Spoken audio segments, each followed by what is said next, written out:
I think certainly one of the benefits of preaching from the lectionary is that it forces you, as the preacher, to deal with texts that you may not want to or be inclined to deal with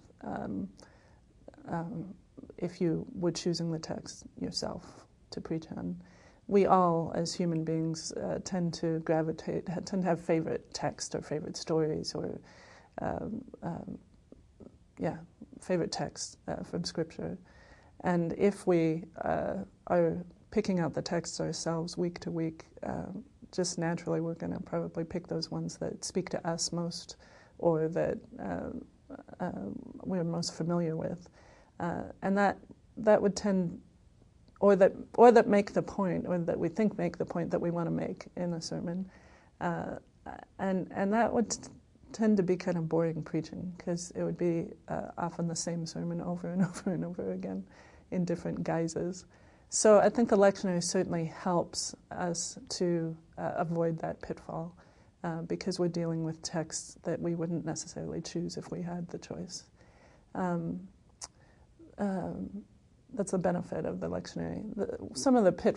One of the pitfalls is that if we follow the lectionary all the time, often we won't get to texts that don't appear in the lectionary that much. We preach a lot on the prophets. The lectionary has a lot of text from the prophets, for instance, but not much from Job, not much from Song of Songs, not much from Esther. Some of these stories, not much from Ruth. Some of these books of the Bible that get overlooked in the lectionary, and that's a shame, because there is some real richness there that we should preach on. So I would say, if one is a lectionary preacher, you should give yourself permission to stray from the lectionary every now and then, maybe during the summer or sometime to do perhaps a particular book of the Bible in its entirety, or almost in its entirety.